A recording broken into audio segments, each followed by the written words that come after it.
issues and events trending in Nigeria: politics, rule of law, judiciary, economy, trade and commerce, education, security, name it. Issues in the news on OSBC Radio 104.5 FM in Bale Oshogo is a veritable platform to belong. We are set to serve you hot every Monday between 10 and 10:45 in the morning. Join Babatunde Oguntomi on Issues in the News. It promises to be educating and informative.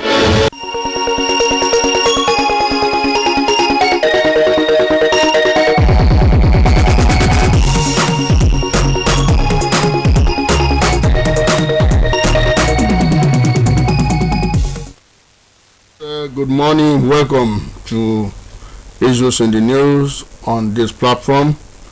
Babatunde Oguntomi is the name, and it's a weekly tonic.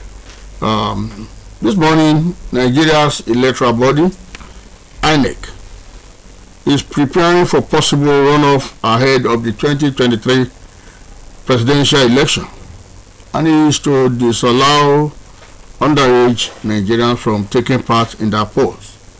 We look at that. Bandits are said to have marked naming ceremony in the jungles. And that followed safe delivery by one of the female students who were forced into marriage since 2021, July. Major on this platform this morning, we focus, one of our, the major focus rather, is what is happening in Qatar, Republic of Qatar, where the 2022 World Cup started yesterday. The city of Doha, the capital of that Islamic State, went agog yesterday following the kickoff, but it was not palatable for the people of Qatar, as their national team was defeated 2-0 by Ecuador. We look at so many issues. Of course, in our state, transition is taking place, so to say. The governor is commissioning a lot of projects, roles, ahead of Sunday, even though the matter is still at the tribunal.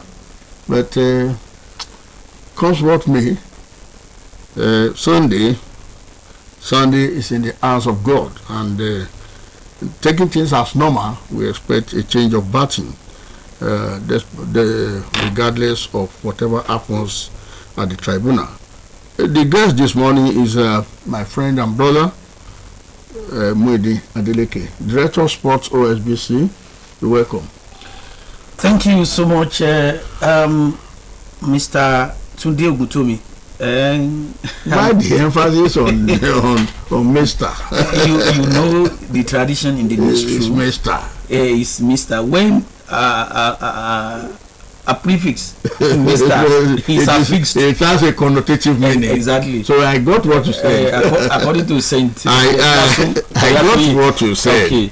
So I know if left to you, what you will prefer is this matter of the World Cup, and because you are a sport director, but as a man who is highly experienced in reportorial assignment, in journalism, as an editor of several years, as of course somebody I know very well, a man of many parts, a man of several parts. You have the ability to take on these issues of the electoral body, INEC, who's in that there may be runoff. That sounds somehow to me.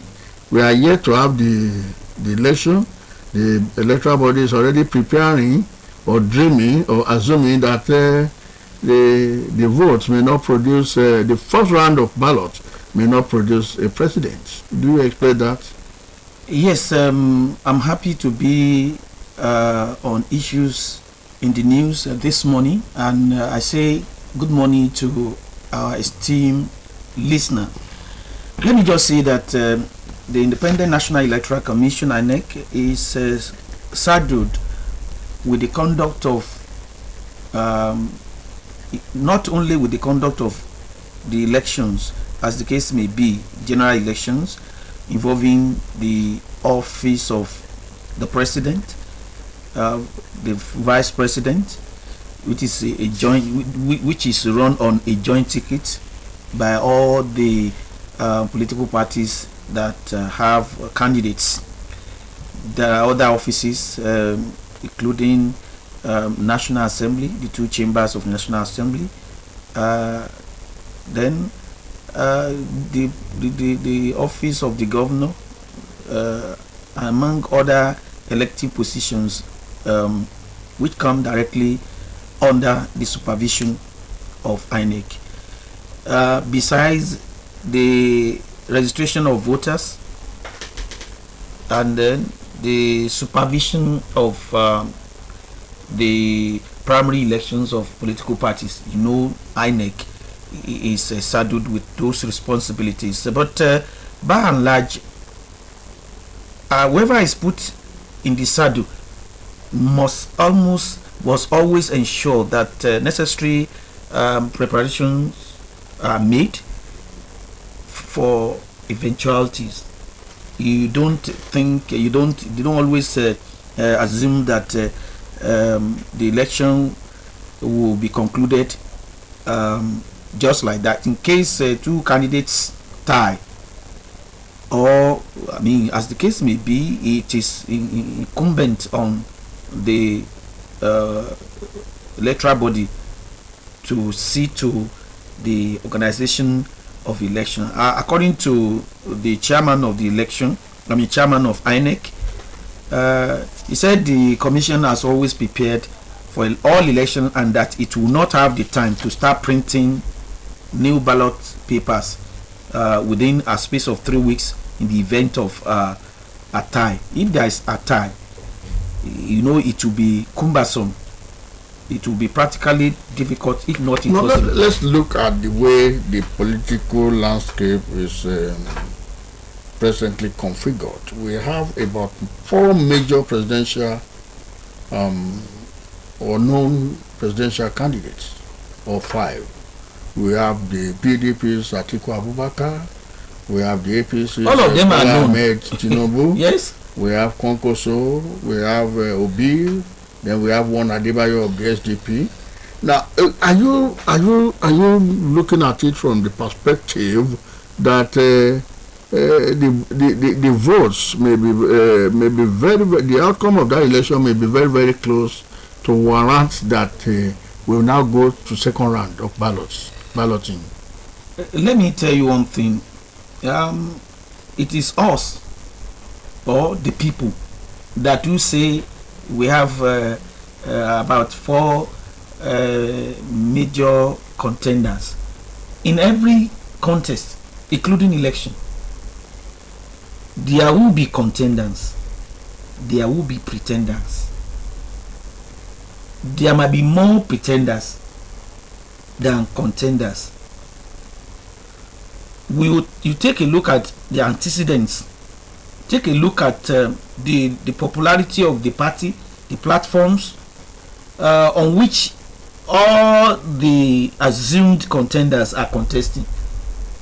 Those are part of the variables you consider in saying this candidate A is likely to win. Candidate B also stands a good chance of contesting, and candidate C equally has some measures of chances to really contest. It's like football too. It's like sports.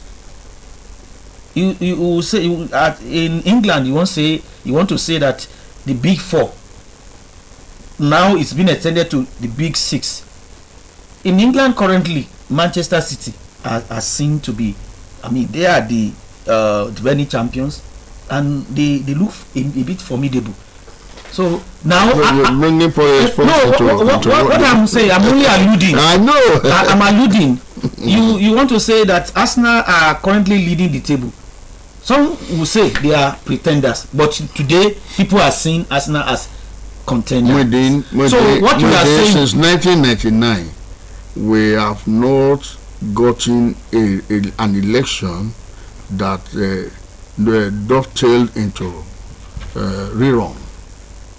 No, we have not had it. You might say that, and in reality, except the governorship in certain states. Yes, but nobody envisaged what happened in 2018 in Osun. Yeah, it came to be. Nobody envisaged it. You remember the 12-2 saga? It's still there. If it were to be now, there will be much litigation or somehow. Yeah. 12-2 was a sleeping dog that should be allowed to rest, because there is no way we can revisit 12-2.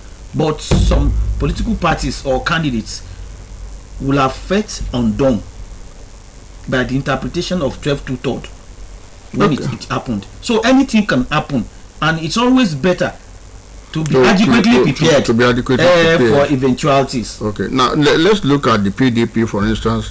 We cannot ignore this one. The G5, you know, the governors, 5 governors that are not in tune with the presidential candidates in that party, have formed what they call the integrity group.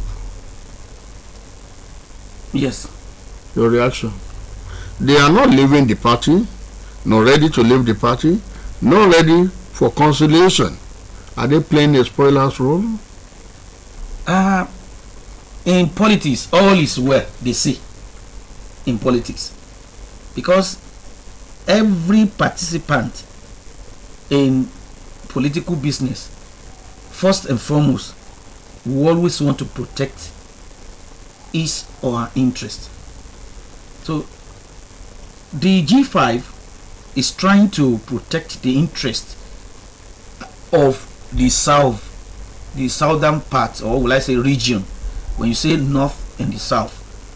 In PDP, we have the presidential candidate coming from the north, same time with the chairman of the party, national chairman of the party, coming from the north. The middle belt. No, there is no. Please, it is either north or the south. There is no middle belt. The Constitution of Nigeria does not recognize middle belt. Now, you might be referring to middle belt in those. If you want to talk about Constitution, every Nigerian, wherever he comes from, can stand in any election and win. It shouldn't be. I think we are talking about no. You are saying it. That's how it should and be. And we have known about it is a convention. Geopolitical zones since 1999. We talk about northwest, north central, northeast, southwest, south-south,